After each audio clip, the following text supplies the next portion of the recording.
Price Lord. இயேசுவின் நாமத்தினால் உங்களை யாவரும் வாழ்த்துகிறேன். நல்லா இருக்கீங்களா? இந்த காலை வேளையில் உங்களை சந்திப்பதில் ஏசப்பா கொடுத்த இந்த கிருபைக்காய் நான் தேவனுக்கு நன்றி செலுத்துகிறேன். இந்த நாள் கூட ஏசப்பா நம்மோட வேதத்திலிருந்து சங்கீதம் 91 அதிகாரம் 3 வசனம், Psalms chapter 91 verse 3 வேதம் சொல்லுகிறது, அவர் உன்னை வேண்டனுடைய கண்ணிக்கும் பாழாக்கும் கொள்ளை நோய்க்கும் உன்னை தப்புவிப்பார். ஆமென். இந்த காலை வேளையில் ஏசப்பா உங்களை பார்த்தான் சொல்கிறார், என் அன்பு மகனே, என் அன்பு மகளே, நடக்கிற காரியங்களை பார்த்து சோர்ந்து போயிருக்கிறீங்களா? இல்லை எப்படி என் வாழ்க்கை இருக்குமோ என்று நினைக்கிறீங்களா? எங்களை சுற்றியும் எங்களுக்கு எதிர்த்து அநேக ஜனங்க நிற்கிறாங்க, என்ன செய்யணும் தெரியல அப்படின்னு நினைக்கிறீங்களா? கர்த்தர் உங்களை பார்த்தான் சொல்கிறார், அவர் வேணனுடைய கண்ணிக்கும் உங்களை தப்பிக்க அவர் வல்லவராக இருக்கிறார். ஆமென். உங்களுக்கு விரோதமாக நிறைய பேர் சூழ்ச்சி செய்கிறாங்களா?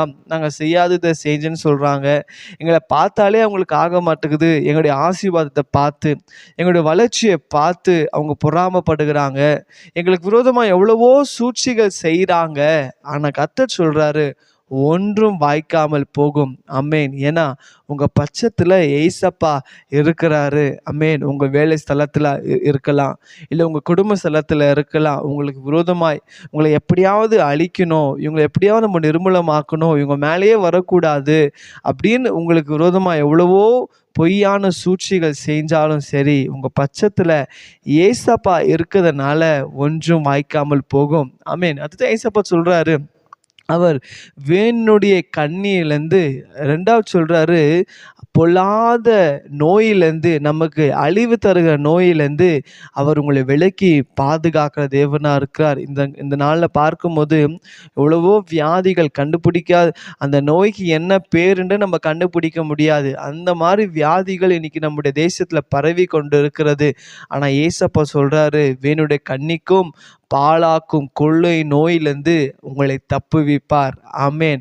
நமக்குடைய வாழ்க்கையில் நம்முடைய தேசத்தில் என்ன வியாதியை வந்தாலும் சரி, நம்மை பாழாக்கிற கொள்ளை நோய் வந்தாலும் சரி, ஏசப்பா நம்ம பட்சத்தில் இருக்கும்போது அவர் உங்களை பாதுகாப்பார். எந்த வியாதி உங்களை அணுகாதபடிக்கு அவர் உங்களை சூழ்ந்து கொள்ளுவார். விசுவாசிக்கிறீங்களா? இன்னைக்கு சொல்லுங்கள், ஆண்டவரே, இந்த காலை வேளையில் ஏசப்பா நீர் எங்களோட பேசினீங்களே, எங்களுக்கு விரோதமாக எழும்புகிற, எங்களுக்கு விரோதமாக சூழ்ச்சி செய்கிற, எங்களுக்கு விரோதமாக எழும்பி இருக்கிற எல்லா தீமையான கண்ணிலேருந்து எங்களை விலக்கி எங்களை பாதுகாக்கிறீங்கப்பா. அதே போல் பாழாக்கும் கொள்ளை நோயிலேருந்து எங்களை விலக்கி எங்களை பாதுகாக்கிறீங்களே, உமக்கு நன்றி என்று சொல்லி ஏசப்பா துதிக்கலாமா? ஆண்டவரே, ஏதோ இந்த கால வேளை நீங்கள் சொன்ன வார்த்தைக்காக நன்றி அப்பா. ஏதோ ஆண்டவரே ஏசப்பா, எங்களுக்கு விரோதமாக எழும்புகிற எல்லா தீங்குலேருந்து, எல்லா ஆண்டவரப்பா கண்ணிலேருந்து, பாழாக்கும் ஆண்டவரப்பா கொள்ளை நோயிலேருந்து எங்களை விலக்கி எங்களை பாதுகாத்து உங்கள் செட்டைங்கிலாக எங்களை மூடி மறைத்து கொண்டீங்களே, அதற்காக உமக்கு நன்றியப்பா. தொடர்ந்து எங்களையும் எங்கள் பிள்ளைகளும் எங்கள் குடும்பங்களிலும் ஆண்டவரப்பா நீங்கள் விசேஷ வேலி போட்டு பாதுகாத்து கொள்ள போதுக்காய் ஸ்தோத்திரம். இயேசுவின் நாமத்தில் பிதாவே, ஆமேன், ஆமேன். God bless you.